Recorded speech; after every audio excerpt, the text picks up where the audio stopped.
Hello, everyone, and welcome to this episode of In Lay Terms, where we take complicated issues and we try to simplify them for we the lay people. I'm your host, Payman Ascari, and today I have a very special guest, Mr. Doug Force. How are you doing, sir?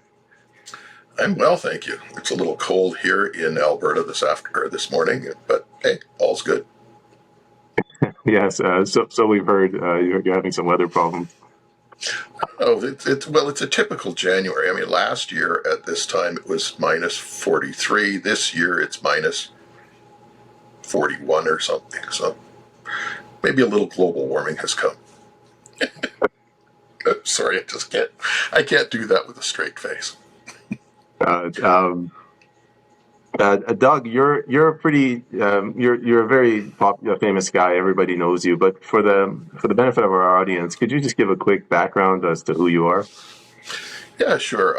I'm actually the founder and creator of The Myth is Canada. You can go onto the website at mythiscanada.com or themythiscanada.ca. And basically what it is, it's a historical research study on what happened to Canada and basically where we are, why we are today where we are. Sadly, there was things that we should have done we haven't done because the powers that be have never let us know. They've what do they say? What's the expression for that? Those who write the winners write the history as they see it, right? And so a lot of documentation that from history has been mislabeled. It's there, but they mislabel it. And I'll give you a quick for example. The British North American Act was labeled as the Articles of Confederation. And people think that, 1867, Canada Confederated, which is complete falsehood. It's a lie, and it's a blatant lie. Those are not Articles of Confederation. Those are letters patent for the Governor General. They belong to the Governor General. They don't belong to the Dominion of Canada. They were his paperwork. And they created for lack of a better term, a dictatorship. And so we never confederated. And they say that the Constitution Act 1982, though that's really interesting. Once again, that's a lie. It's not a constitution, for it constitutes nothing. And then they took a crayon and scribbled out BNA Act and wrote Constitution Act 1867. Oh, instead of Articles of Confederation, which they were touting for years and years and years, they now tout it as a constitution. Those are two different animals. Articles of Confederation are not a constitution, and a constitution are not Articles of Confederation. So how does the BNA Act become both? That's the lies and the lies and the lies. And so what we've done at Myth is Canada is debunk those lies. It's expose that, bring the documentation forward so that you can actually read it yourself and go through. I set up a timeline. And I put all of the historical documents that are pertinent to exposing this up on that timeline. Now, if somebody was to sit down and try to read them all, it would take them about, conservatively speaking, about 3 months to go through all the documents and that's to understand them as well. There's a lot of stuff in there. Some of them are quite long. And they tie into other things as well. So you have to, in order to understand them, you have to kind of read all of it and see where all the strings are attached. Because these guys, they were sitting in power and they did a lot of things. Right? I did an interview last week, I guess it was, with Cal Washington. Now, Cal's a really cool cat, very, very astute in what he teaches in power. And we got into the weeds when it came into understanding the Rupert's Land Act and Deed of Surrender, along with the Hudson's Bay Charter, and what took place during that timeline of 1868 through 1872. And it's quite an interesting chat we had because he has one POV, but and I'm not saying he's wrong in his POV, but he was a little skewed.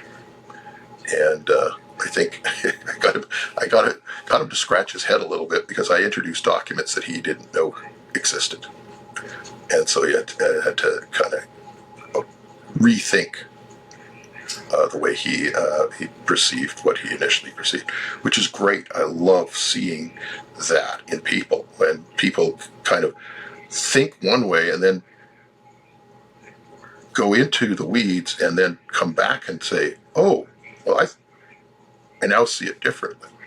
And that's what the Myth is Canada will do for you.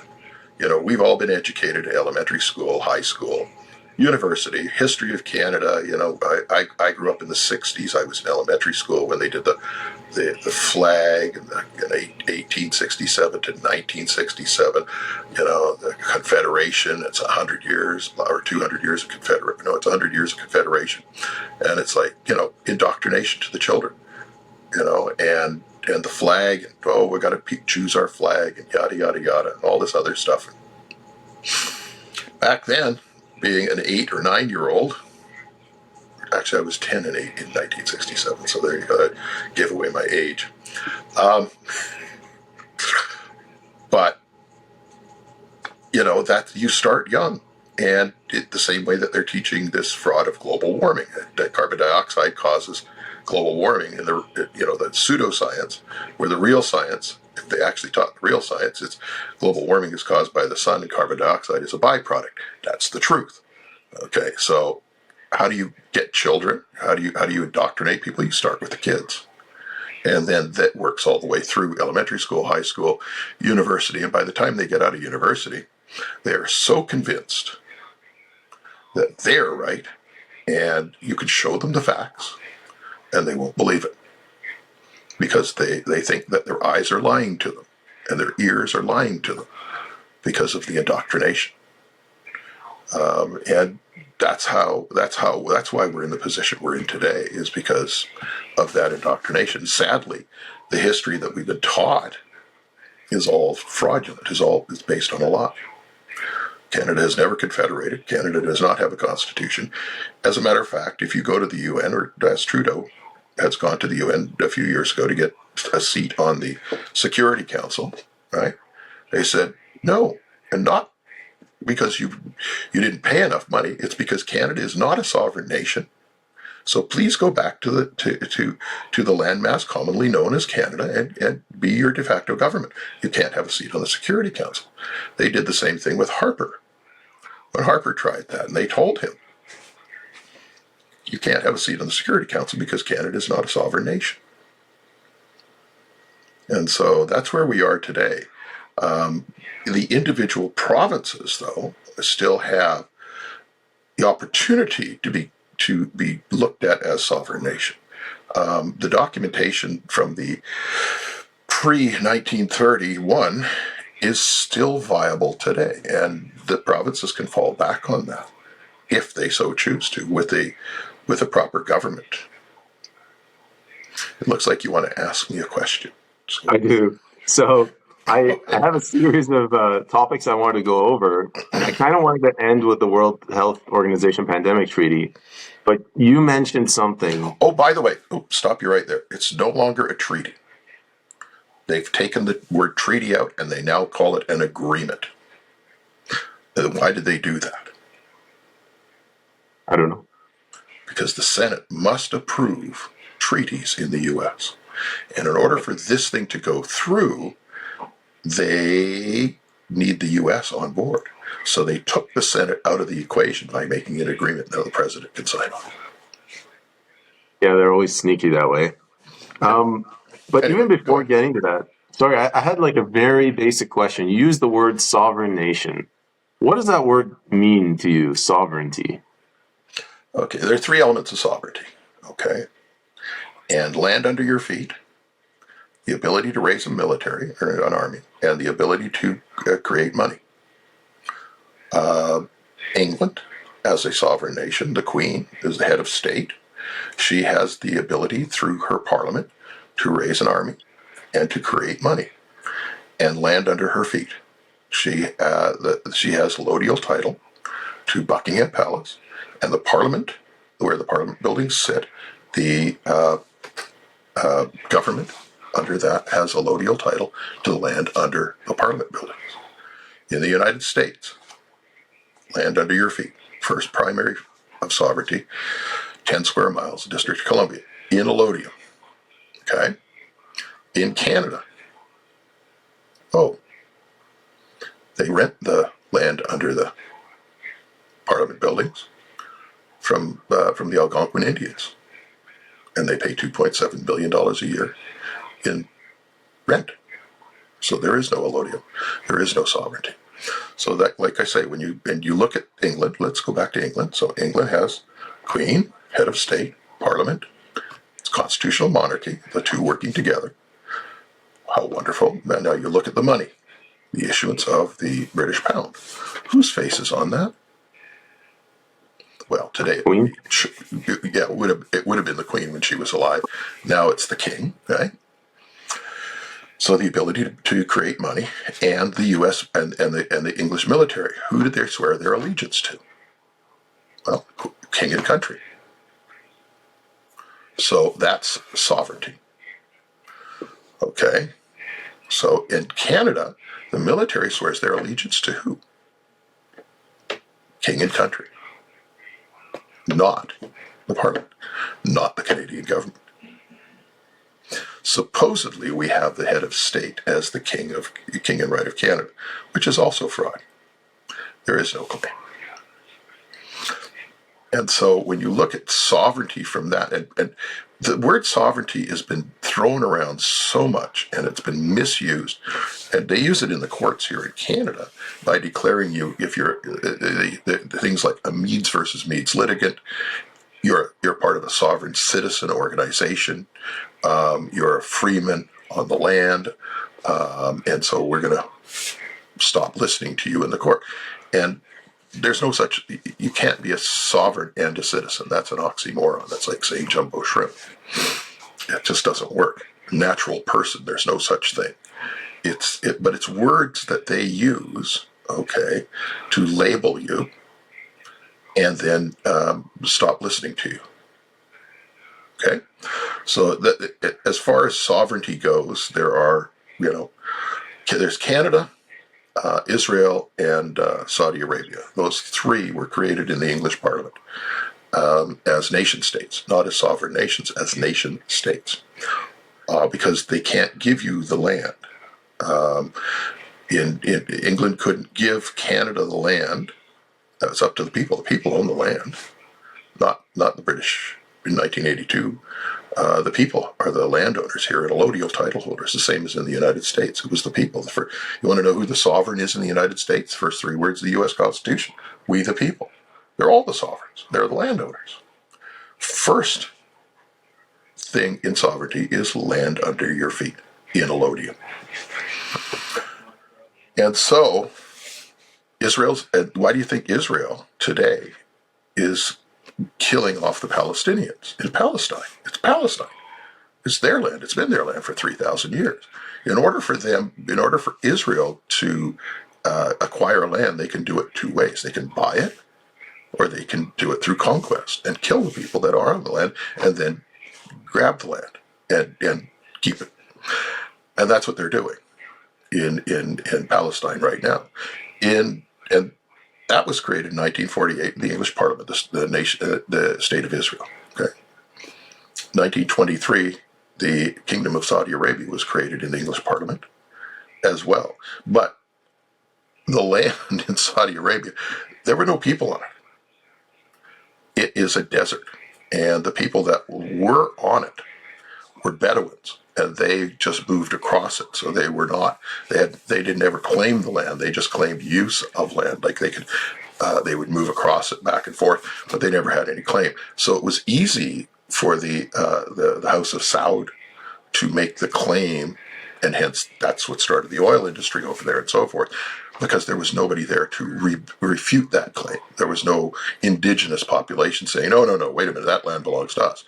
Unlike Palestine, where there is an indigenous population that's been there for, 4 or 5,000 years, and suddenly you get these people from Kiev and up in, because they're Khazars, they're from up in the Ukraine area, suddenly saying, "Hey, wait a minute, Palestine belongs to us," and it's like, no, it doesn't. And same here in Canada. They have the Canadian government has management. The King of Canada has management. The provincial governments have management over the land, but they don't actually have the land. We, the people, have the land. The land that was held by the Court and Chancery in 1931 for the British Empire, because we were a united colony.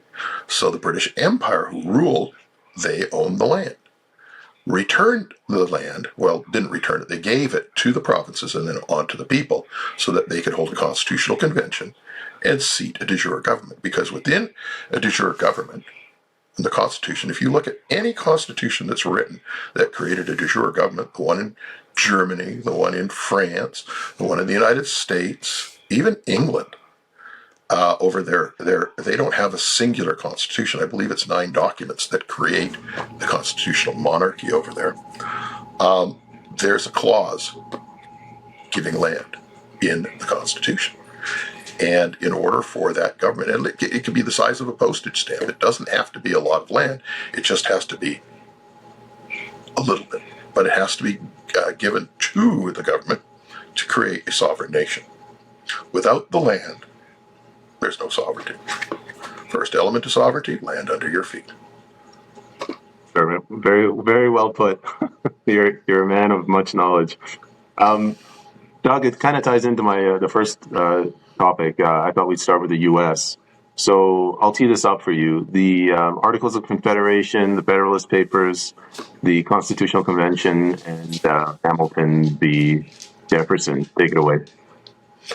Well, first of all, the Articles of Confederation were done, I believe, in 1777. There are 11 or 12 sections to. I haven't looked at them in a long time. And they did that in order to federate the 13 original states. Now, what did the Articles of Confederation give the federal government at that time? It gave them the ability to negotiate treaties with foreign nations. And that was all it gave. You read the Articles of Confederation, all of the power stayed in the states. All of it. And each state was a republican form of government. Each state had its own constitution. Okay? And so, like I say, the Articles of Confederation, and that was the Continental Congress that created the first Continental Congress.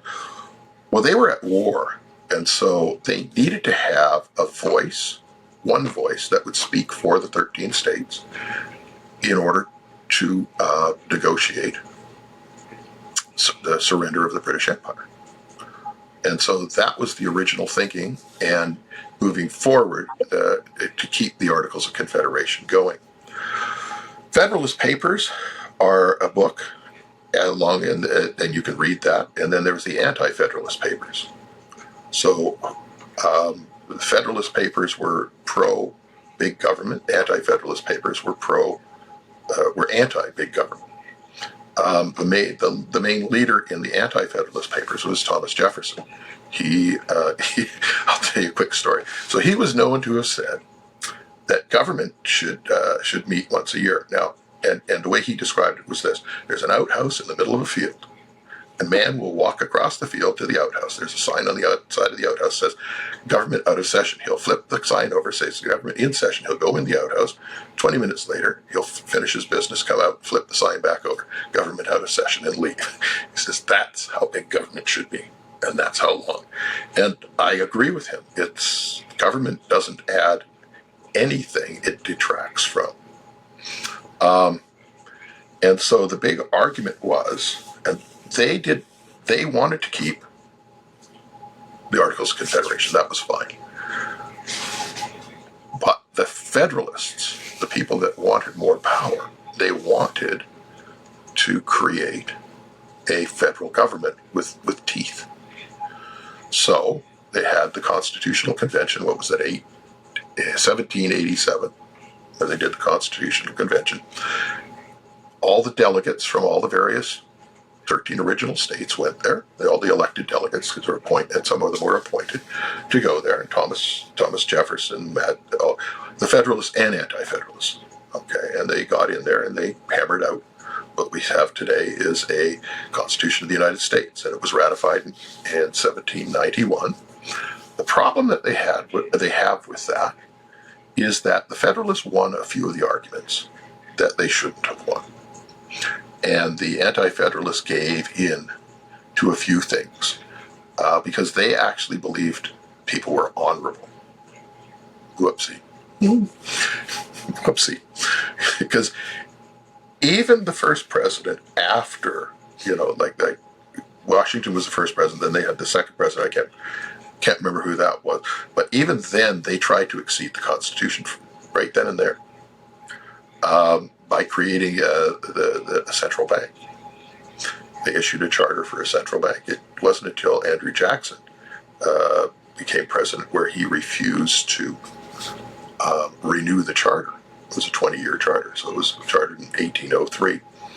And then 1823, he refused to do it, but it exceeded the Constitution. But they did it anyway. And so, because there's no penalty in there, if you exceed this Constitution, you don't go to the gallows. There's no penalty there. You read Section 10, or the 10th Amendment, which says anything that isn't in the Constitution then belongs to the state or further on to the people. And yet they create the FBI. Actually, the FBI was created by an executive order, but they created the Energy, Department of Energy, Department of Defense, Department of Agriculture. All of these departments, right, what we call ministries up here, were created unconstitutionally. They don't have the right to do that within the Constitution. As a matter of fact, that's what the 10th Amendment is all about. But there is no penalty. So the DEA, the FDA, the CDC, all of these federal agencies that were created, this bureaucracy, were created unconstitutionally under the 10th Amendment. And without having penalty, oh well, they stand, right? And so, and I say the Federalists won because it was the Federalists said, well, we'll put that in. And the Anti-Federalists said, well, we have to have a penalty for exceeding that. Oh, no, we won't need that. We're honorable people. We'll just, and knowing full well that they weren't honorable people. And that's the problem. So the Constitution was well written. It is a Republican form of government. It is not a democracy. The one thing that both the Federalists and the Anti-Federalists agreed to was that a democracy is not what they wanted, period. Democracies always end in tyranny. And so they refuse to, if you read the Constitution of the United States, the word democracy does not appear at all in there, not even once. Because it's not a democracy, it's a federalist. It's a Republican form of government. And as you can see, it was the first attempt in history that the people had a voice in government. Okay, and the rest of the world, they call it even today the Great Experiment. Sadly, this experiment is coming to an end. Sadly, the people that are attracted to power always want more power, and so they would look for ways to subvert and get more power. And because there were no penalties within the Constitution to do that, other than treason, and even then, what Joe Biden is doing with his policies to open borders, that qualifies as treason to the American people, and yet nobody stands up. The people are so weak today and so browbeaten today that they don't even know what their own Constitution says. They wouldn't under a lot of you ever see the what's his name Jay Leno when he was go out with a microphone and interview people on the street. Remember that? It was funny. Yeah. Can you find the state of South Dakota on this map, please? People are like, well, American people have no clue. And it's been a joke, but it's not a joke. It's factually that they really don't know what's going on because they're so caught up in their own lives. And it was done on purpose, okay? In order to break the nuclear family, back in the 1960s, they brought in feminism, get the woman out of the house and into the workplace. In the 1950s, the father would bring home enough money to cover the house, the car, the food on the table, the education, the clothing, all of the stuff, right? One salary. In the 1960s, they needed to break that up. So they brought feminism in to break up the nuclear family, put the woman into the workplace. By the 1970s, it took 2 incomes to support a household, not 1. Now you have latchkey kids. Now we can start getting into the schools and start programming the children because the parents won't have oversight. In the 1960s, I remember when I was in elementary school, my mother and father would go to PTA meetings, all of them. My father, not so much to every one because of he was working, but my mother would be at every single PTA meeting. What's a PTA meeting today? People go, what's a PTA meeting? That's a parent-teacher association. And they would meet once a month and discuss the curriculum that their children are being taught, etc. So the parents were always involved with what the children were being taught. The 1970s, PTA meetings went the way of the dodo bird. And curriculum changed and the indoctrination started. Why would you teach? I love this is from Peanuts. This is Linus says to, I think it was Peppermint Patty. She said, "Why would the government teach you how to overthrow them?" Right? Makes perfect sense to me. So they would change the curriculum a little bit, not all at once, but over time. Slowly change it to eliminate certain aspects. In the U.S., they took out standing for the Pledge of Allegiance to the flag every morning. Okay?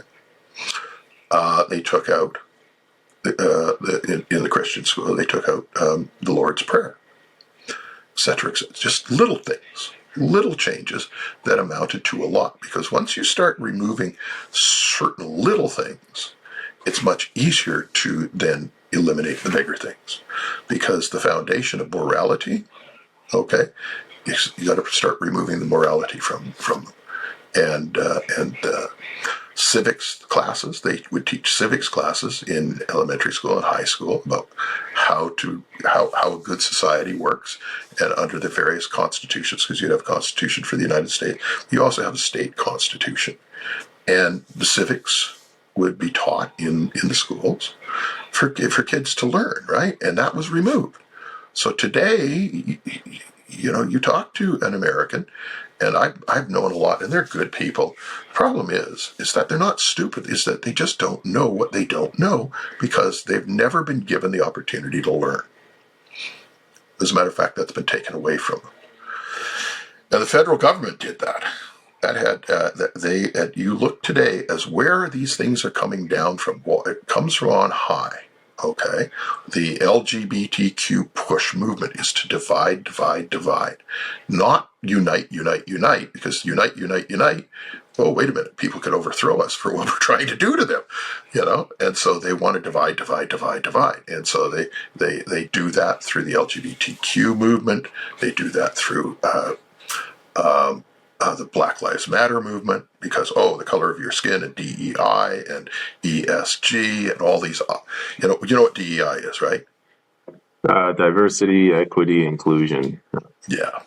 So you're going to get hired based on the color of your skin, not on if you know the job. And there was an article last week, United Airlines.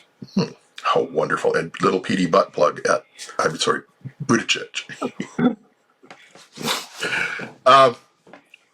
Announced that, because he's part of the transportation, that the FAA, which is the Federal Aviation and Aeronautics, whatever, need to start hiring retarded and people without limbs and dwarfs and all this stuff. And I was like, wait a minute, what are you going to do? And then United Airlines comes out and says, we're applying DEI to our hiring practices for our pilots. And I'm like, are you kidding me? So you're not going to hire a pilot that actually knows how to fly the plane, who's the best at what he does, but you're going to hire a pilot based on the color of their skin, their low IQ, their may have missing an arm or a leg, or be in a wheelchair, and these are going to be your new pilots. Jesus, I'm not going to take an airline. I'm not going to get on a flight like that if you're not hiring on meritocracy, on hiring like trying to find the best people for it. And it doesn't matter what color their skin is. There's some great pilots that are brown, yellow, black, but based on meritocracy, not on he only has a 65 IQ. He's a little retarded, but he looks good in the captain's uniform, and he can fly the plane. We'll put somebody in there who can help him fly it. I'm like, are you nuts? And then they want to vaccinate them.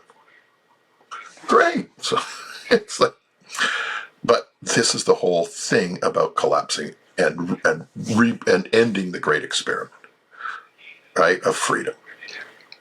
If you look at what happened at the WEF this week, they had their big meeting over in Davos. I don't know, your listeners probably know about this. And the number one topic at Davos this week was not climate change, not the LGBTQ, blah, blah. No, well, X was on the topic, but the number one topic there for this week was misinformation and disinformation. In other words, we need to censor the truth. The truth is getting out, and our information is being exposed as fraud. We need to stop this. We have to censor these truthers and end the truth so that our propaganda is the only information that the ignorant need to assimilate to. And that way we have slaves that we want. And that's the whole idea. Catherine Austin Fitts said, I don't know, do you know who Catherine Austin Fitts is? I may have a massive crush on her, yes. Oh, okay, good. So Larry, I've been following her for years and years. But she said that the best economic model that they have ever found is slavery. And so that's what we're not going back to a feudal system, we're going back to a slave system. And Klaus Schwab come out and said, you will own nothing and you will be happy. Who owns nothing? Who owns nothing? Slaves own nothing. They don't own their body. They own absolutely nothing. And he didn't say you won't own your body, but that's what he's implying. You will own nothing and you will be happy. You're a slave. That's their model. That's what they're moving forward with. And so that's where we have to stop and say enough is enough. And in the U.S., sadly, it's going to collapse. The system is, at the end of its run. Like I say, the experiment is over. Excuse me. So you mentioned slavery. That's the next thing I was going to ask you about. So I'll draw an arc for you. Slavery was originally legal. And then the federal court, deemed that if there was a runaway slave, the northern states had to return him. The northern states nullified that law. And then the northern states called for insurrection among the southern slaves. And then the northern states took out insurrection, terrorism. And then they prevented the marshals from the south trying to get back the slaves. Then you had the Civil War. So what are your thoughts on all of that? Well, okay, slavery, actually the last state to eliminate slavery in the U.S. was a northern state. And it wasn't southern states. And during the I call it the War of Northern Aggression, because it had nothing to do with the freeing the slaves. At the time that the War of Northern Aggression took place, the what do you call those?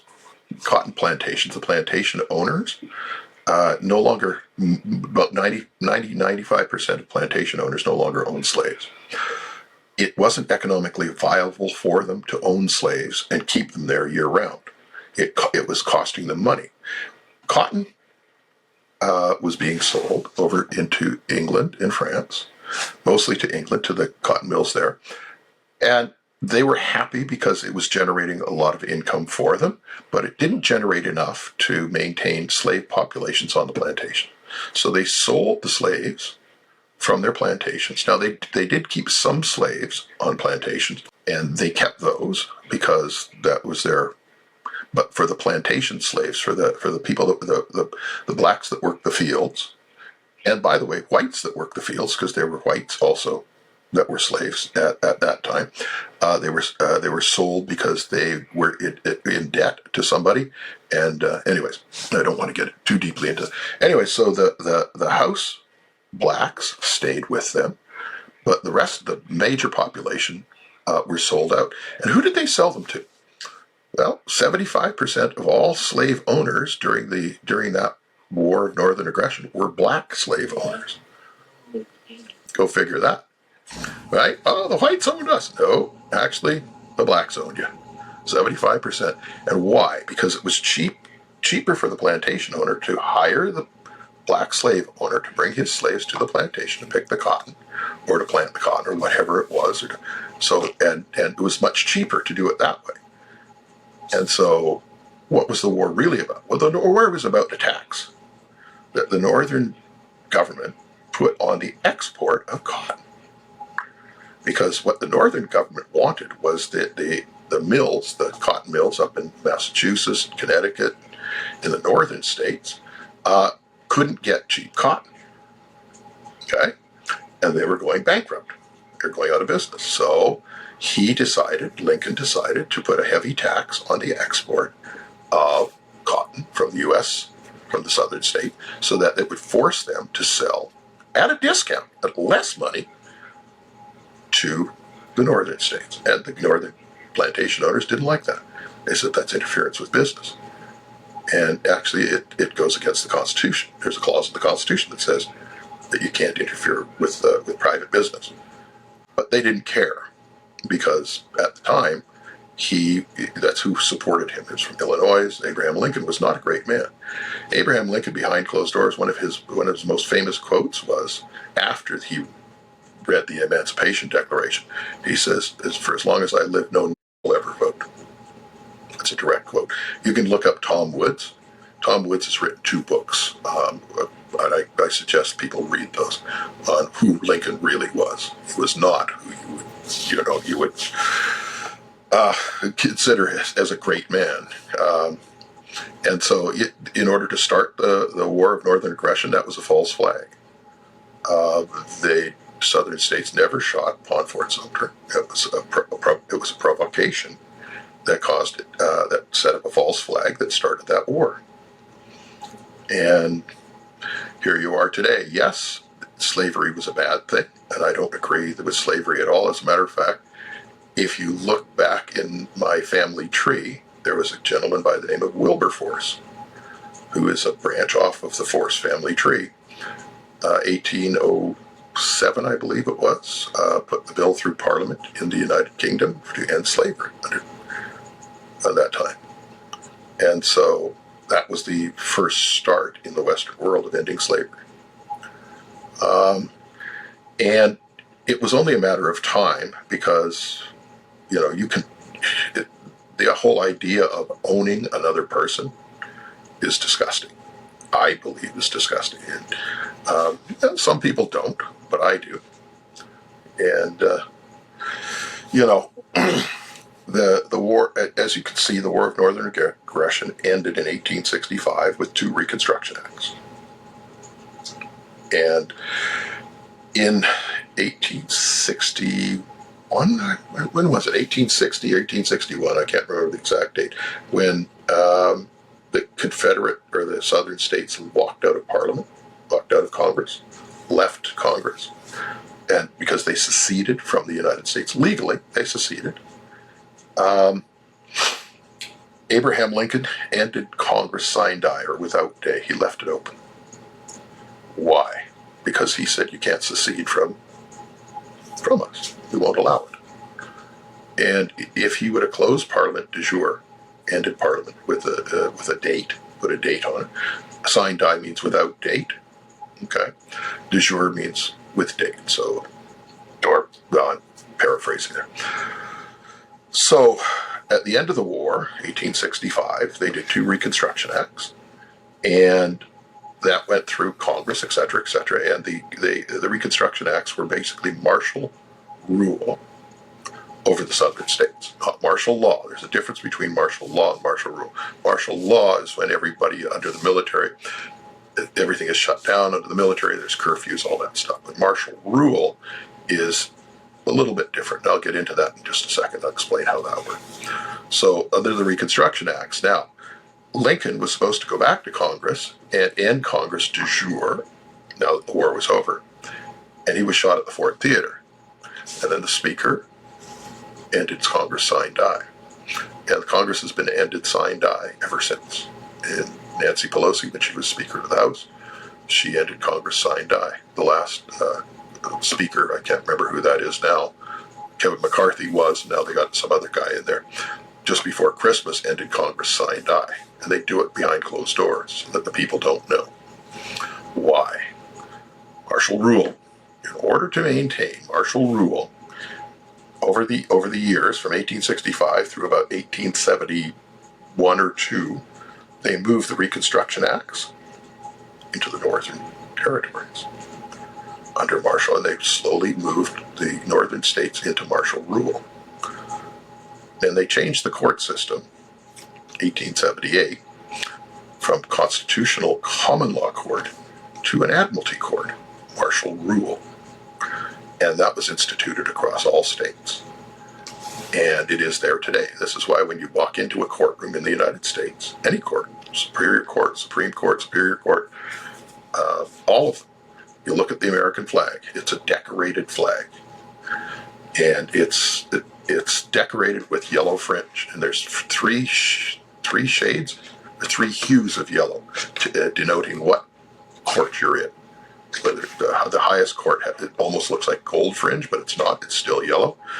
It's a deeper yellow, and then the lighter yellow, and the lighter yellow. I think it's three shades of yellow, denoting admiralty jurisdiction, and in other words, military tribunals. And there's been numerous people that have gone into this court and said, look, I stand under the Constitution of the United States, or the judge has turned to them and said the Constitution does not apply in this court. And he's correct.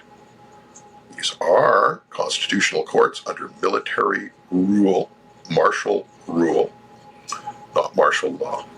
So the big difference being is that everything that's being done today throughout the courts and throughout the legal system is done under martial rule. They don't need martial law because the people have bought into that. They all claim to be U.S. citizens under the 14th Amendment, which makes them federal employees or federal protectorates. If you read the 14th Amendment, the U.S. citizenship that was granted through the 14th Amendment allowed the federal government to create protectorates. Well, if you read the Constitution, it does not invoke citizenship. Why? Why does the U.S. Constitution not give out citizenship? Because the three words of the Constitution are sovereigns, we the people. The only time it mentions citizenship is if you become a federal employee, okay? Then you become a U.S. citizen for a temporary time that you're employed, and you pay income tax. That's it. Once you're not a federal employee, so if you're not a politician or you're not a bureaucrat, and you go back into the public, you no longer pay income tax. The 16th Amendment, 1913, said it never changed anything, and they were correct. It didn't change a thing. But they had to trick the people into taking on U.S. citizenship and giving up their sovereignty. See, there's that word again. And they did. And it took them a while because the Federal Reserve notes that they issued, they needed to pay the Federal Reserve a user fee for that. So but they always left remedy. Remedy is there for the U.S. Citizen and the American person, or American people. And the remedy is Title 12 U.S.C. 411. Title 12 USC 411 states very clearly that you can take any Federal Reserve note into any Federal Reserve Bank and exchange it for lawful money in the United States, US dollars issued by the United States Treasury. If you use those US dollars issued by the United States Treasury, you're no longer being charged user fees. In other words, you file your 1040 at the end of every year as a good US citizen taxpayer. And then... I don't know what happened there.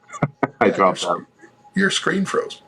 And then, well, you could do an edit later. And then you get all the money that you paid throughout the year on your paycheck back at the end of every year. And I know this works because I've helped several people in the United States do this. There's a gentleman by the name of David Merrill down there who discovered this in the 1980s. And through his following, there's probably about, I would say, easily 3 million Americans that do that every year. And all the IRS does is go, damn, the person figured this out. And that's that, because it's law. So they've left remedy, is what I'm saying. But most of the people are ignorant to this. And there is a solution to this problem. And I worked with a group down there called Team Law back in the early 2000s. And they had a way of fixing this problem. For the people to rise up and take back their republic. But sadly, I don't think that will happen.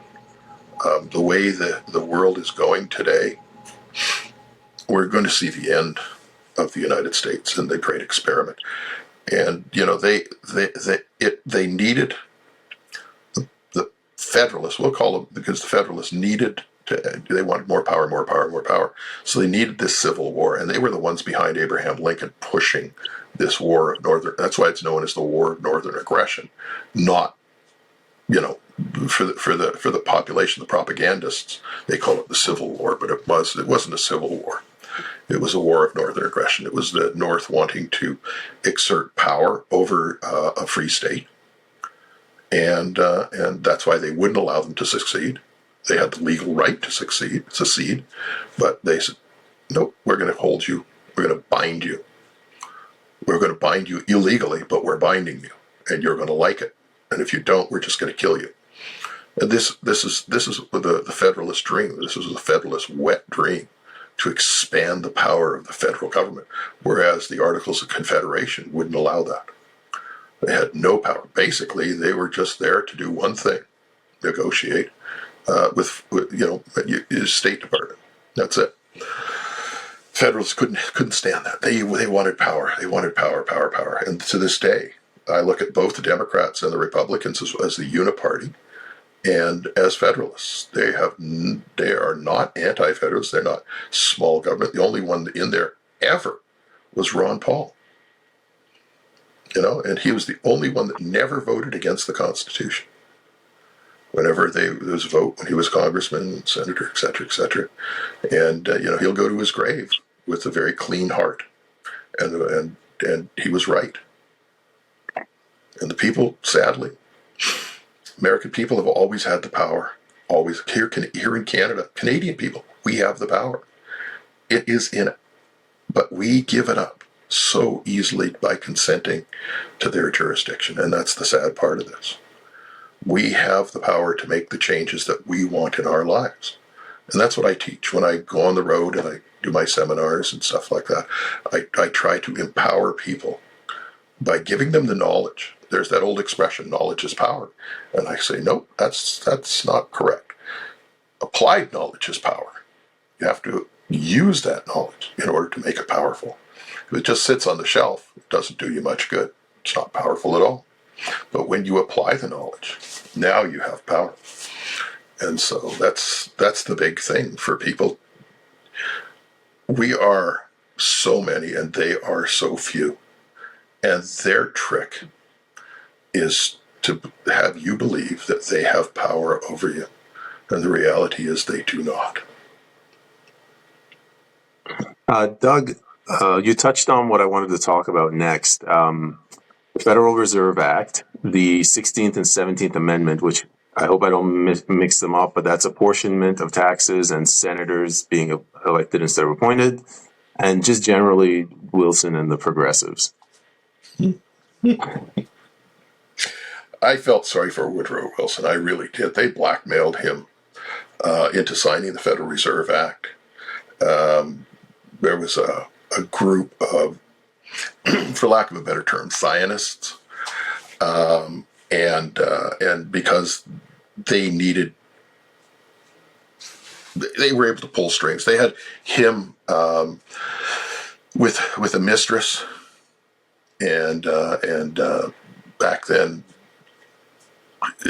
because he was married and he was president, if this would have come out, it would have destroyed his presidency.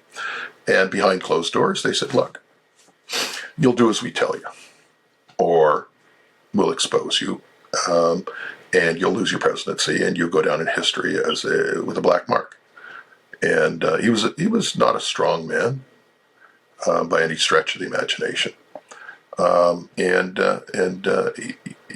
Upon his death, he said,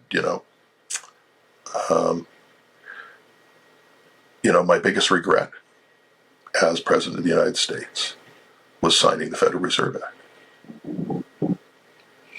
He said, if I was a stronger man, I would have never done that. I would have stood up to them. But it will cause, and he said, it will cause the destruction of this great nation. And that was that. Why would they do that? Well, Congress, in order for Congress to go to the Treasury to get money for certain things, it had to go through Congress. It had to, it was the will of the people that did that. In order to go to the Federal Reserve, you didn't need to do that. You could just have the Treasury issue U.S. Treasuries to the Federal Reserve, and they would then issue Federal Reserve notes against that. They would print their own Federal Reserve notes. And so people over time, when it first happened, the Federal Reserve notes were hardly in circulation. They printed them off, but nobody used them. Why? Because they had gold and silver coins, and they had exchange notes. So the $5 bill, paper bill from the Treasury was exchangeable for X amount of silver, and likewise a $20 bill was exchangeable for a $20 gold coin. And why would you use a fiat currency? Basically, the Federal Reserve notes were non-exchangeable, so why would you use them? So for the first few years, they had to kind of, which is why 15 years later, 17 years later, whatever it was, 1933, 34, where he did the executive order that confiscated the gold. Remember that? All the gold, but they only got a third of it was ever turned in. They grabbed the stuff that was in the bank safe deposit boxes, and then the idiots who thought they needed to, but they realized only 1/3 of all outstanding gold was ever turned in. 2/3 remained with the people, which is why today you could still buy these beautiful, absolutely gorgeous mint gold coins from that era, right? And there's also, you can buy also all kinds of different gold coins from that era that are beat up and so forth. But it just goes to show you that the American people still have backbone back then, and they, just because it was an executive order, they said, piss off. But you're going to get a $10,000 fine. Yeah, well, you're going to have to come and dig on my backyard to find my gold, because that's what they did. They buried it. And then slowly over time, they would start using, because they were forced into using Federal Reserve notes, which is that way they could tax them and force them into becoming U.S. citizens under the 14th Amendment. And what happened was with the what was it, the 18th Amendment was the senators, I believe. 17th Amendment. Which one was it? I think it's 17. Yeah, I think it's 17. Well, why would they do that? That's the first question you have to ask yourself. Why would they do that? Why would they change the way that senators were brought in? When the Constitution was created as a Republican form of government, okay? The element was that the Congress represented the people and the Senate represented the states. So how would you become a senator prior to the 17th Amendment? Well, the governor of the state could take that position himself, or he could appoint somebody from his Congress to take that position and represent the state. Not the people, but the state. Okay? So that's what the Senate was for. So in order to eliminate states' representation, they said, oh, well, we're going to amend the Constitution and we're going to add an extra senator. So we'll have 100 senators over 50 states rather than one. They have two. And it will be the people's choice. So the people now have the choice of the House, which is the Congress, and of the Senate. And the state no longer has a voice. Now we can work on dividing the people. And that's why they have what they have today. It's the mess that they're in. And it was done slowly. How do you cook a frog in a boiling pot, in a boil of frog? Slowly, over time. Turn up the heat just a little bit at a time, so that they don't notice. And this is what's happening, or has happened. Now they're at the end of their game. This is the end game. This is where everything now, the people are going, holy crap, what's happening? Oh, this has all happened. Oh my God. And I was like, yeah, but it's been happening for years, ladies and gentlemen, years and years. And I'm just touching on a few of the mountain peaks, right? We're not getting down into the valleys too deeply on this podcast, but yeah. And here in Canada, in Europe, God Almighty, I remember back in the day, in the 90s when they were doing the Maastricht Treaty. Now, I read that thing, okay, when it first came out. I have a tendency to read documentations, and that Maastricht Treaty was something like, I can't remember, it was like 2,400 pages.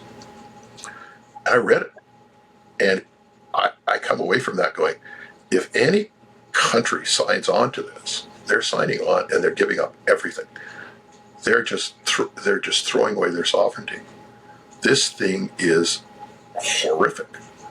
If I was a president of Italy or Portugal or Spain or whatever, I wouldn't have signed it. And this is why. This is why when they went to Holland back then with the Maastricht Treaty, and the Dutch government said, "Oh well, we're going to put this out for referendum and let the people decide." The EU was like, "What? No, no, no!" And they did, and the people said, "No way, absolutely not, no, don't sign this." And the government didn't. And then the people at the EU were like, "We told you." So they changed the name. They scratched out Maastricht Treaty off of that the following year, and then they sent it in as the Nice Accord. Okay? Oh, this is the Nice Accord. So it's not the Maastricht Treaty. It is the Maastricht Treaty, but we're not calling it that anymore. We're calling it now the Nice Accord. And the government has changed, and the government said, "Oh, well, we're no longer that government that allowed for a referendum. We're this government that's going to sign this," and they signed on, and that's how Holland got on to be part of the EU. Now, they tried the same thing in Ireland a few years later, and the Irish government said, "Oh, we'll have a referendum." And they're going, no, just sign. But they did a referendum, and the people said, "No frickin' way." And then the following year, new government's in, and then they changed the name again to something else. I can't remember precisely. And that government signed them on. Yep, okay. No input from the people. But it's all the Maastricht Treaty, and today that treaty is like 4,500 pages long. It is just a monster of bureaucracy. And bureaucracy, period. There are no elected officials. Everything is done by edict. And so this is what they love to see in the United States and Canada. Absolute power. But the problem is, and I chuckle, because I think there were people that were working within the creation of the Maastricht Treaty that were actually anti-federalists, for better. So the Federalists created the Maastricht Treaty, but I think they had infiltrators in there because a couple of things. One is that they need absolute 100% consensus from all 28. in order to pass it, right? So, oh, we want to issue taxes, because they tried to do this was 2 years ago, was create taxes at the head at the EU, right? But they needed all 28 countries to agree. Okay. Well, Hungary said nope. And they went, Orban is a bad person, blah, blah, blah, blah, blah. But they couldn't tax. Why would they want taxes? Well, if they could tax, they could expand the money supply, because it's the same with the United States, right? Federal Reserve. How expanded is the money supply in the U.S.? 34 trillion in debt. But they can't do that in Europe. They can't expand the money supply. The euro is that's it, period. They can't tax and issue debt. Okay, they like the U.S. can. The U.S. issues U.S. Treasury debt to the tune of 34 trillion. The European can't do that, so it can't tax people to expand the debt, which just pissed them off something fierce. Like, I can't. But hey, they need 100% consensus from all 28 nations underneath that, and I think somebody snuck that in there. Because look, how many? You put 10 people in a room, men and women combined, don't matter, and you say, hey, look, guys, we're going to go out to dinner in 15 minutes. Let's pick a restaurant. You're there an hour later, still trying to figure out what restaurant you're going to. So it's the same thing. Anybody, and I thought that's wonderful, because that's an Achilles heel for them. But Europe is because they can't tax and spend. Okay, they are collapsing economically. Not just because they shot themselves in the foot with cheap Russian fuels, but and oh no, we're going to go to green energy. Germany is like, yeah, we got windmills, we got solar panels, and we don't need that cheap Russian gas. Okay. And so why are they cutting down all the forests in Germany and burning them to keep warm? If it doesn't work. And well, you see what's happening there now with what is it called, the AFD? This new party, well, not new party. It was just right. Christine Anderson's party. Yeah, the ultra right. It's like, yeah, the truth. They're conservatives. They're like, yeah, and they want to ban them to save democracy. We need to ban them to save democracy. I mean, how hilarious is that? Good grief. It's like Donald Trump. Let's make America great again, right? Make America great again, because we've gone through, and he's right. But no, how dare he do that? How dare he make America great again? Wait a minute. You want to make what? You want to turn it into a third world shithole? Oh, well, holy crap. Maybe you need to go live in a third world shithole to understand why Donald Trump and his followers do not want the America to become a third world shithole. I scratch my head, make America great again. Oh, he's a fascist. I'm like, what? I don't understand these people. He wants to bring an economy back. He wants to stop this invasion of illegals, because they are illegals. And he wants to do all these wonderful things to help America move forward. He doesn't want any wars. He doesn't want to send American troops into Israel. He doesn't want to send American troops into the Middle East. He doesn't want to send American troops into the Ukraine. He wants to negotiate a settlement and start doing business with people like Putin. Why wouldn't you? A resource-rich country like Russia, working with America and China together on equal footing, how wonderful would that be? What a great world we'd live in. But no.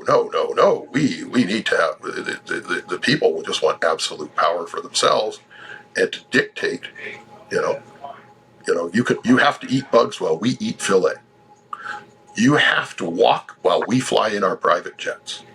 Okay, and drive. You have to use electric vehicles while we drive in our SUVs, who are armored through your streets. Excuse me, but that needs to end. They are the few, we are the many. People Well need to put. wake up. Well, that one comes right out of the. Do you ever hear the 99% song? No. No, God, yeah, look that up on YouTube. I've heard the other one, 81 million votes my ass. I Yeah. thought that was funny. Well, it's funny because they have 122 million registered voters in the United States. Okay. In the last election, 155 million voted. It's a little bit above average. No, registered voters, 122 million registered voters, but they had 155 million people vote. What is that? What's that? Only registered voters can vote. If you're not Like that registered, you can't expression. vote. It's the Democrat policy though. It's like a community can be 100% black, but they're 150% Democrat voters. So that's how it works. Yeah. Anyways, it gets ridiculous, and just this is going to be a very interesting year, 2024, because there's so many things on the verge of collapsing. Right, this has gone so far. They've kicked the can down the road so far that now we're at a point where you got to pay the piper, and it could get very chaotic. They would love to see World War III start, but damn, Russia and China, well, they don't seem to want to get involved. What's wrong with those people? We keep provoking them, and they will bomb us. Why not? It's like, well, because they don't want World War III, and it's Sun Tzu. If your enemy is making a mistake, don't point it out, right? And they're sitting back, and they're going, okay, America, we don't need to force you into economic collapse. You're doing a great job by yourself. We're just going to step back, and let you do what you're doing. The same with Europe. You're doing a great job on your own. You don't need our help. Putin is like, nope, I ain't gonna. By the way, the Nord Stream pipeline that they blew up, that the Americans blew up, is operational again.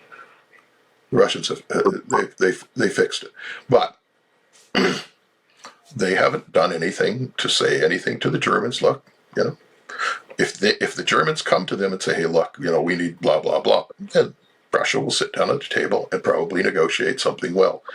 But he's not going to be the T-boy for anybody, and I don't blame him. He could have wiped out the Ukraine, but he says those are our brothers and sisters. They're the Slavic people. They're us. Why would we want to slaughter our brothers and sisters?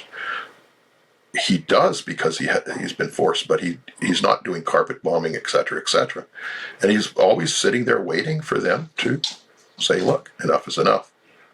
You've lost 500,000 troops. Do you know how many troops Russia has lost in that war? Is it the same or is it much less? Much less, maybe 1/10. Why? Because the arms that Russia uses to deal with this, okay, the Americans their arms can't even match this, the planes and so forth.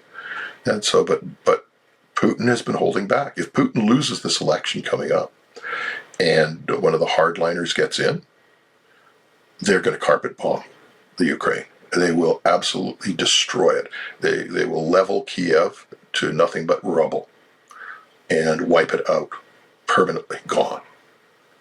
Because this is the people that he's been holding back. There is a lot of hatred for what has gone on in the Donbass over the years and so forth, from a lot of people in Russia, and the Russian people themselves, right? They love Putin, but they would, a lot of them would just want to see the slaughter of what's going on over there because of how badly the Kiev regime from 2014 through 2022, they went after the women and children. They slaughtered women and children. They didn't go after military targets. As a matter of fact, you can see the Kiev regime was bombing into a Russian town across the border, and they were specifically aiming at women and children. This is their mentality. This is the neo-Nazi mentality. Jesus. Doug, I kind of want to move on the discussion a bit. Can we go to 2001, 9/11? I looked at the money supply in Canada. It's just maybe it was a coincidence, but in 2001, the money supply in Canada shot up, and in 2001, the housing crisis really took off in Canada. What happened in 2001? Was this like a conspiracy, or what was about 2001 that this happened? It was a buildup of what happened under the Clintons. Okay, so Clinton, as you know, he was the first and the only. He signed the WTO in 1992, I believe it was, when he first took office. Every other president before him said no frickin' way would he ever sign this document. But he signed on to the WTO, which opened the door to a whole bunch of other things. Now they had to repeal a lot of laws on the book for the financial world. And the biggest one that he repealed was the one that allowed the banks, the Chinese wall that they had from investment banking to commercial banking, et cetera, was then removed.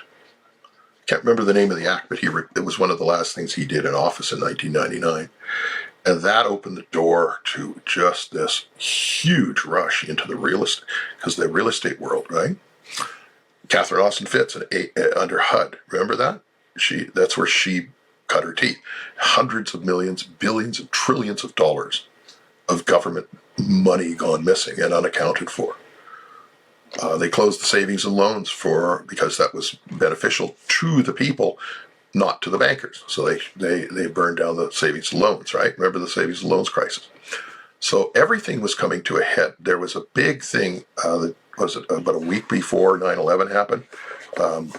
Rumsfeld was in front of Congress giving testimony as to what happened to $2.1 trillion.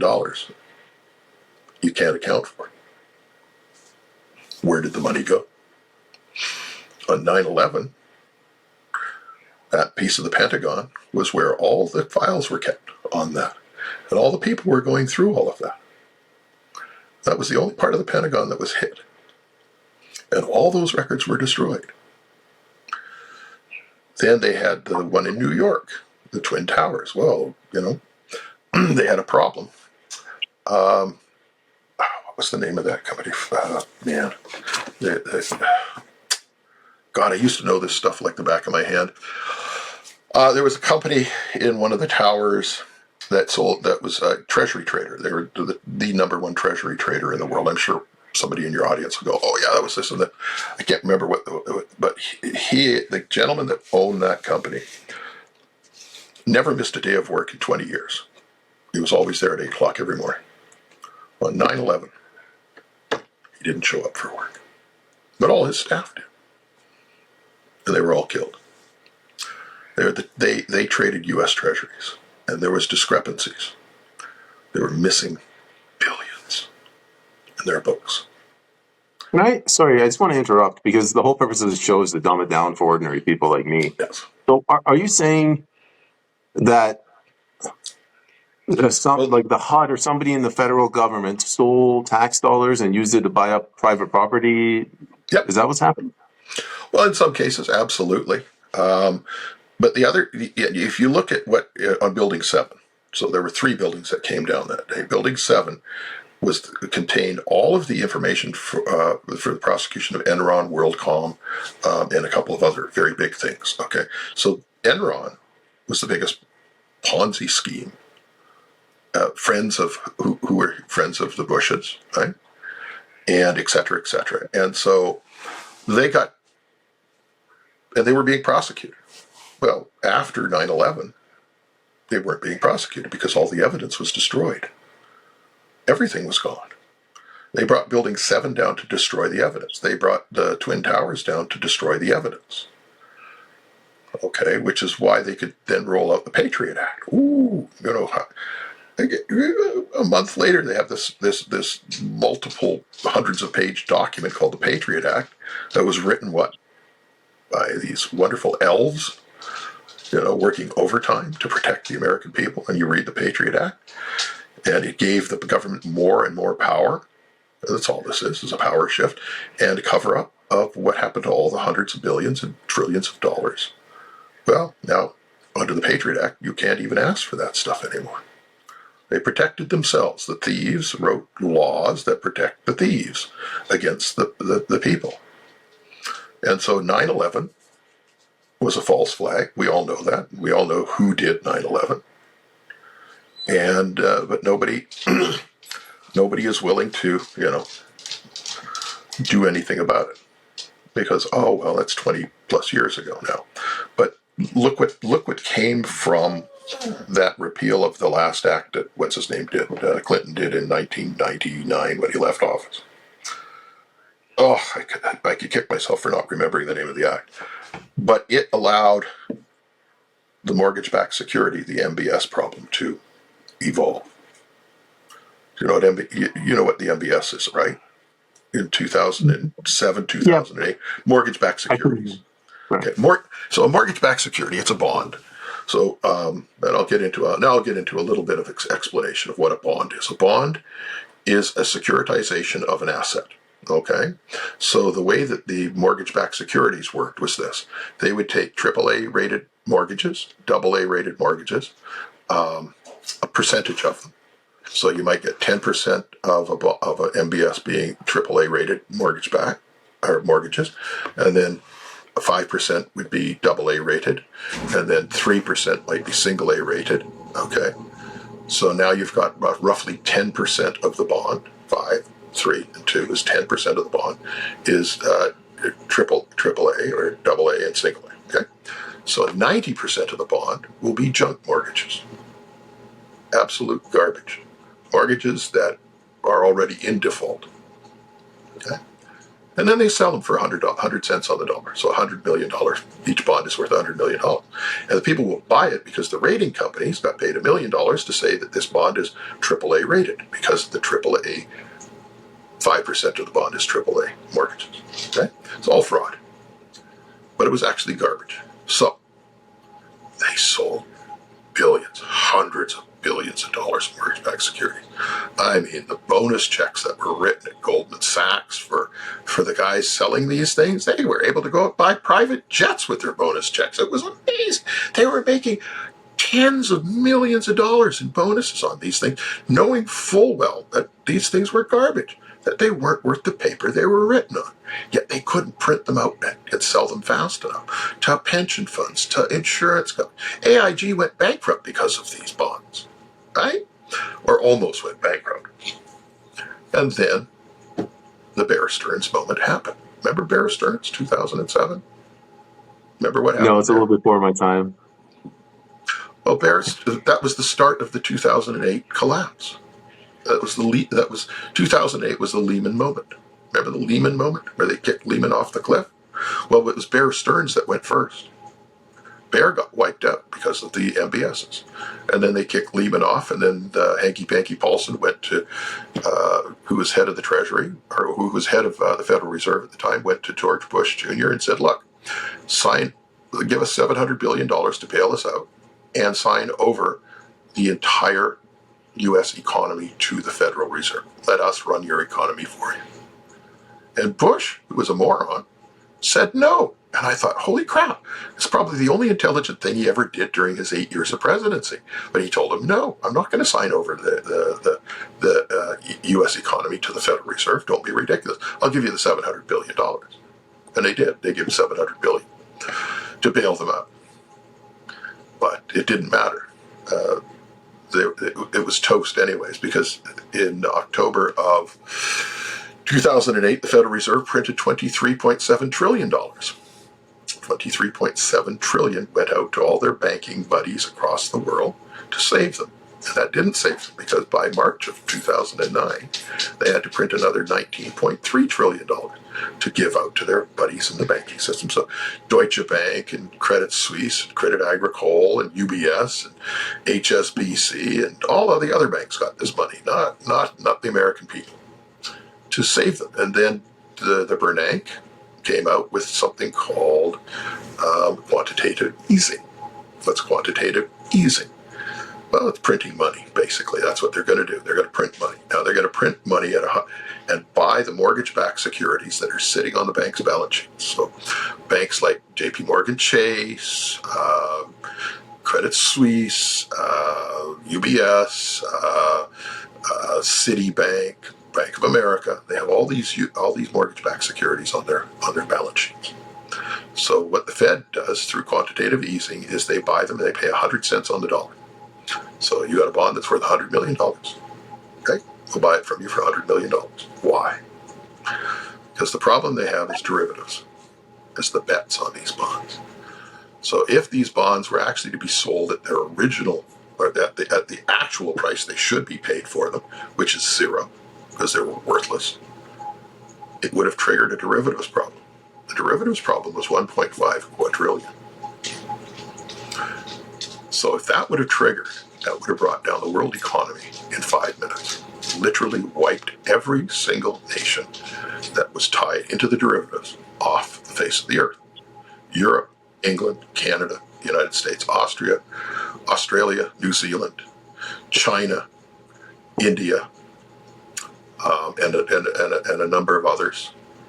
The biggest nation that would still be standing today without any problems, who did not get involved in derivatives, was Russia. I'm not joking.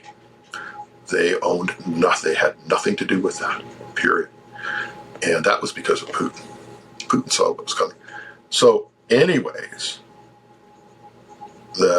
what they did is they bought them for 100 cents on the dollar off the bank's balance sheets, brought them into the Fed, and then flipped them into two little things. One's called Fannie Mae and the other is called Freddie Mac. That's the U.S. government or the taxpayers. So they would buy them from the bank at 100 cents on the dollar, flip them into Freddie and Fannie at 100 cents on the dollar. So the taxpayer actually bailed the banks out at 100 cents on the dollar rather than allowing the banks to go bankrupt. That was too big to fail. Tie this up into quote unquote COVID, the printing of money. They're related, right? Mm-hmm. Well, that's because I love this date, December the 12th, 2019. Most people December the 12th, 2019. What has that got to do with anything? It's a very famous date if you're in the financial world. It's the date that the Federal Reserve realized they were in deep, deep doo-doo. In September of 2019, LIBOR and the overnight lending froze, and the banks wouldn't deal with each other on the overnight lending. So the Fed stepped in. They stepped in small in the beginning. It was like, I can't remember the exact numbers anymore, but it built up over time to basically being $200 billion a night, $500 billion. They was like, this can't go on. And then by December, they were in such deep trouble that LIBOR and the European, it's been a while. The European banks started to falter as well, so they looked at the derivatives that were now starting to go, and they thought, "Okay, Christ, we've got to start printing money again." So they printed $3 trillion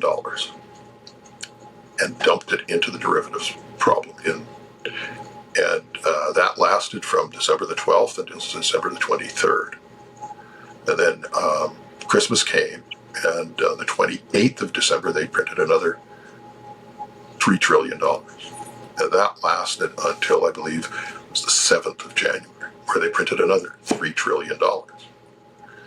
And it continued doing that for about eight or 9 days later, they would print three, until they come to the end of February, and they had to make a decision. It was like, this is not working. $3 trillion is just not working. So they made a decision to print $30 trillion. But they needed cover. And so Event 201 went live. You know what Event 201 was, right? Tell us. No, in October of 2019, the Bill and Melinda Gates Foundation got together with the UN and the WHO, et cetera, and they did what they said was this is what would happen if a pandemic. So how do we? And they all sat at a big round table. How do we do this? What happens? And so, but it was based on coronavirus. Oh, if the coronavirus. So what I say is it was an experiment, right? You know, that they were working on, but it went live on March the 1st, 2020. Why? To give them cover for printing $30 trillion a month now, from every month from that date to this date, today. January 1st, they printed another $30 trillion and threw it into because the derivatives are blowing up. And that's all they can do to stop it from doing that, is by continuing to dump that money in there as fast as they can and hold back the dam until the dam bursts. And the dam will burst, and it could burst. Remember maybe it was a week ago, this woman, U.S. Congresswoman, said, this interview she was doing, said, we're expecting a black swan event shortly. Well, you can't expect a black swan. Black swan is a black swan. There's no telling where you're going to see it. You know, you get up in the morning and black swan has happened, right? Or you go to bed at night and black swan. There's no predicting a black swan, yet she's predicting a black swan. She's telling people they're going to pull the pin on the grenade and they're going to blow up the system. When? This year. That's what she said. The black swan event is going to happen this year. It's a false flag. They're looking to, because they can't continue on this road. This road is ending. It's $30 trillion a month, and it doesn't stop. The derivatives problem that they had in 2008 was 1.5 quadrillion.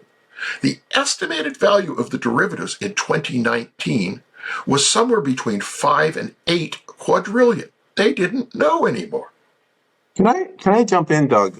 Again, I can't stress how much I'm trying to dumb this down for the average person. I saw a video of this guy.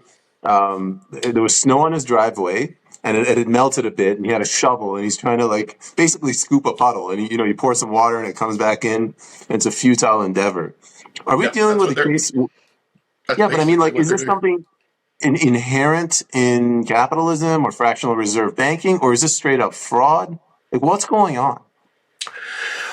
Okay, well, first of all, this is not capitalism. This is simply gambling. Derivatives are bets on bonds. And they take one side or the other. I had a client years ago now. They bet on everything. Weather, crop failure or not crop failure. These are all derivatives. And this is done within the banking world. It's done offshore. And the biggest offshore derivatives is in the Caribbean through the private banking systems down there. And I had a client who bet on U.S. Treasuries to fail.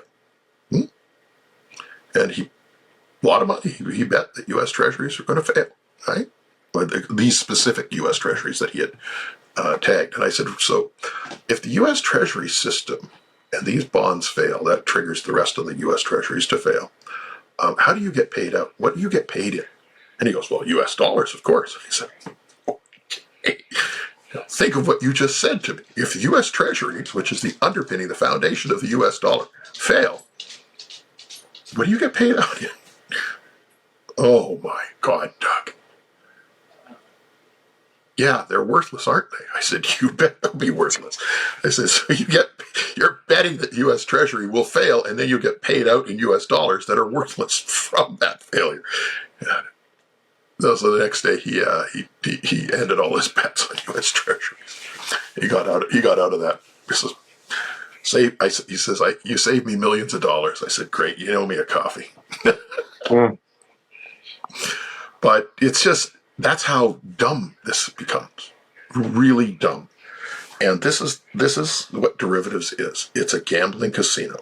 And they say, well, because I have one side, there's always going to be somebody on the other side who so it balances it out. It doesn't. It doesn't, because a lot of your bets are open bets who don't have a counterbalance bet towards them. And so when you get, like, if you look at the world GDP, for example, the world gross domestic product, for pre-COVID was $88 trillion. Not 100 trillion, but 88 trillion, okay? Globally, pre-COVID. Post-COVID, it's less than that now. It's starting to get back up there, but we're down to, I think we're down to about 72 or 74 trillion globally today. Something along those lines. How much is a quadrillion?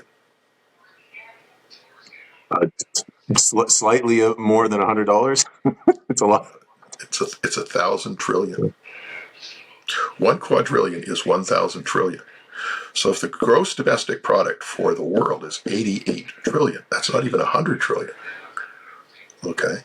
That's still 912 trillion short of 1 quadrillion. Okay? That's how absolutely ridiculous this casino is. It just gets to a point of sheer stupidity. And this is the people that are in control. These are the people that want to control your life, who are degenerate gamblers.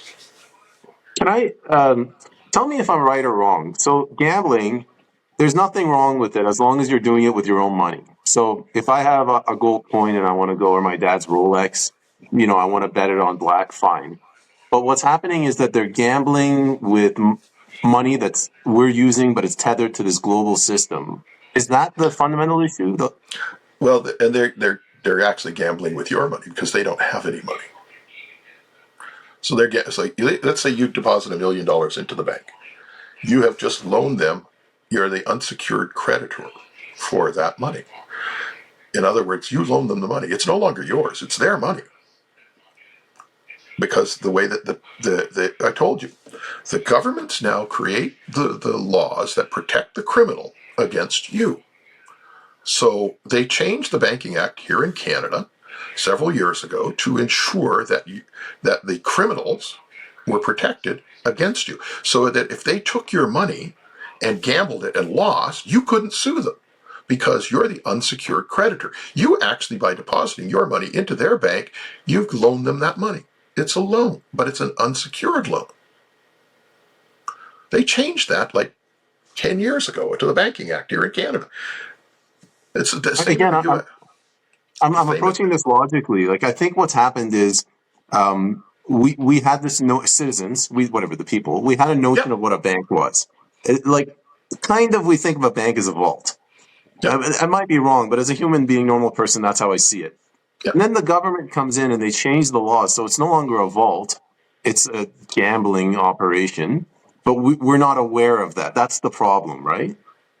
Because you don't share in the profit, but you share in all the losses. So all the losses are put onto the people, where all the profits are kept by the bankers and their co. Right, but what I'm trying to say is, if the bank was forthright, when I went to open up a bank, they'd say, okay, listen, we're going to take your money and we're going to gamble it, and if we make money, we'll keep it. But if we lose money, you have to pay us. And if I'm stupid enough to agree to that, there's nothing wrong with that arrangement, right? Correct. But we're not aware of that because these things are being changed. Nobody can read the legislation. That's the issue, right? Yep. Yes, my friend, and it's done slowly over time. Small changes under the what was his name, Flannery, when he was the finance minister under the Harper government way back in the day. Remember when Harper was the prime minister, and I think his name was Flannery or something. He's dead now. He passed away. He had a heart attack. But if you read the budget, there was a rider attached to that passed through with the budget that allowed the banks to confiscate all money in the bank accounts, okay, for bailing them in. It's called a bail-in clause. So if you had $1 million in your bank account, or $50,000 or $50, it didn't matter how much you had in there, the bank could take it to save themselves and to pay the debts. And what were they going to pay the debts for? That was the bets in the casino for the derivatives. That's where that money would come. And that was the bail-in clause that was done under the Harper government. Yeah. So when you put your money into the bank, they could take your money. Now that tied in with, in order for them to put the bail-in clause in, they had to change the Banking Act, and they did that under, I believe it was under Harper government, or maybe it was under the Liberal government a few years before then, to allow when you deposited your money, you actually became an unsecured creditor to the bank. In other words, you loaned them the money as an unsecured creditor, which allowed the Harper government to put that rider of a bail-in clause on the budget and pass that through.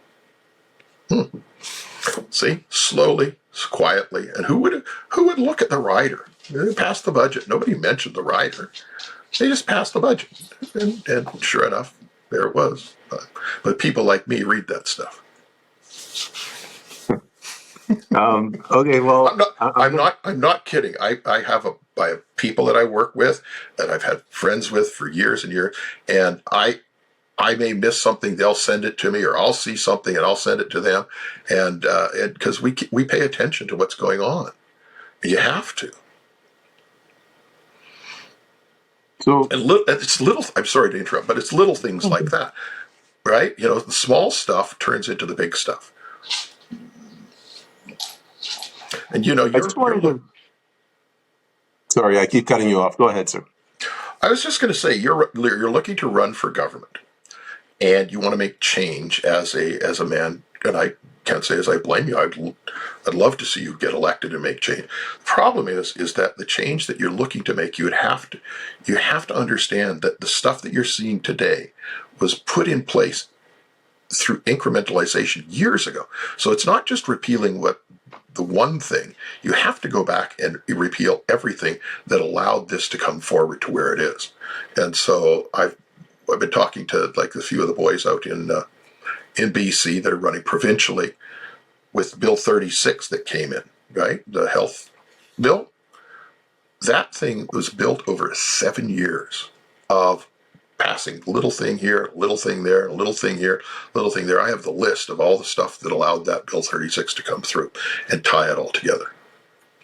So you can't just repeal Bill 36. You have to repeal everything that made it happen, because it doesn't actually go away. Anyway. I take it a step further. Like this, I'm coming to the point where I realize legislation doesn't really matter. Like, unless you educate the public as to what a government is, what its purpose is, like I asked you early on, what is sovereignty? What does the word rights mean? If people aren't educated and they don't care, it's almost impossible to make any change legislatively. Well, this is why. Excuse me. This is why when we were before you hit the record button, I was talking about how you as a candidate running. I'm not going to call you a politician because I don't want to insult you. But you running as a candidate, okay? Your constituents that will elect you are the people that don't normally vote. I call them the 70%. Who, because they don't have a dog in the fight. In other words, the people that are running for office don't pay attention to them. They don't talk to them. They don't care about them, because the people that are the politicians, they are going into the 30% that vote all the time, and they'll either vote in Canada, Liberal, NDP, or Conservative. So the 30%, and that switches back and forth over time. So now the people that were voting Liberal and NDP will probably vote Conservative. Okay, so that way the Conservative. But the 70% that don't normally get involved in politics or get involved in voting, because there's why I can vote, it doesn't matter. It's not going to change anything in my life, because they don't listen to me. So you, as a candidate running, and you go and you listen to your constituents and see what they want, and then you incorporate that into your platform, I guarantee you that you'll get elected, because you'll become their dog in the fight. And that's what they don't want. They don't want the 70% to wake up, But if you're, and if the PPC, is that correct? PPC party, right? People's Party of Canada. If they were to adopt and adapt to specifically running non-political campaigns where they actually speak to the people themselves and listen to what the people have to say and put their platforms together so that it reflects what the people want of that candidate, man, oh man, those those those polling stations will be lined up on voting day to vote for you. Why? Because now you've given them the dog in the fight. The party, the PPC party, gives them a dog in the fight, and that's what's important. I will talk briefly here because we're almost out of time on what happened in Toronto with Chris Sokocha running for mayor, and I'll tell them the quick little story is how when Wayne, myself, and Chris first got there, we sat down at the dining room table in the house that Chris had rented for us, and started to lay out the plans for running a non-political campaign, and we put all of that together, and we stuck to that all the way through for the 90 days of the running of that campaign. And we did wake up the 70% that don't vote. And we know that. How do we know that? Because Chris couldn't walk down the street anywhere in the GTA without people coming up to him and saying, "Mr. Sokocha, we're going to vote for Mr. Sokocha. We love what you're doing for what you will be doing for the city, etc., etc." And he gave them the dog in the fight. Now, was the election stolen? Yes, it was. Because they couldn't allow that. The number one part of the platform that we created when we first got there, the three elements. We had three elements, but the first element was to do a full forensic audit on all the books in Toronto and all the departments. Full forensic audit, going back 5 years. Well, that would have exposed the theft and the corruption happening within that. Would have exposed it, and John Tory probably would have been put in handcuffs. Olivia Chow in handcuffs. So they were all party to this corruption, and all the other politicians. Because we found out that the Toronto City was $50 billion in debt. Actually, had documentation from that, and the city charter doesn't allow them to go into debt. So that would have been the exposure, and all the people that benefited from that would have had probably be put in handcuffs. But that was our number one piece of the platform, was to end corruption, and they could not. Oh my God, they could not have it. I was in contact with a company in Europe, one of the top forensic accounting auditing firms in the world, who were delighted to. They said, "Oh, we'd be delighted to come over and do that for you, for a fee, of course." But yeah, and so that, along with working with the TTC and expanding that and bringing in more public money, or more private enterprise money to do that and expand on that, build that out. We had, the union was very much positive in favor of that, whereas the union heads were very positive not in favor of that. They wanted to bankrupt the company because Olivia Chow had the Chinese company who was going to buy it from them and de-unionize them. But the heads of the union knew that they were going to get their golden parachutes and didn't give a shit. And so there's all kinds. And you get deeply into like local politics, municipal politics, and man, oh man, you start talking about corruption, people start getting very, very scared. Federally, that's what you're in is a little different. Provincially, it's a little different, but municipally, because where does corruption start? It starts at the bottom and works its way up. It doesn't start at the top and work its way down. Yes, there's corruption at the top, but the municipalities and so forth, it's nepotism, Okay, well, we got to pave this road. Well, my brother-in-law over here, that dirty bum who drinks beer all day and beats on my sister, he needs a job, so I'm going to give him the contract, and I'm going to make sure that I'm going to, double the amount of money, and I'm going to take half of that, and he's going to have the other half. That's how it works. That's how it works. It's all about, getting to peace. And when you get actual people like yourself who are going to run in politics, who actually have moral fiber and a good standing in the community as a man, in what he does and what he believes, they don't like you. They don't want you because you're uncorruptible, right? And that's a problem for them.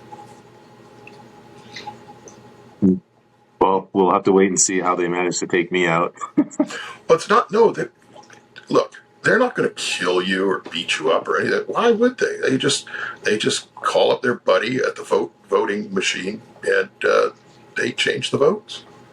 Look, 81 million votes for Joe Biden. 122 million registered voters in the U.S. for the last election, but 155 million voted. Excuse me, how blatant do the fraud have to be? They don't have to. They won't kill you or rub you out or assassinate you or anything like that. They don't need to. Anyway. Well, Mr. Force, thank you very much for coming on. Do you want to end the show with some message of optimism? Oh, absolutely. Get off the couch, get out the door, and get involved, ladies and gentlemen.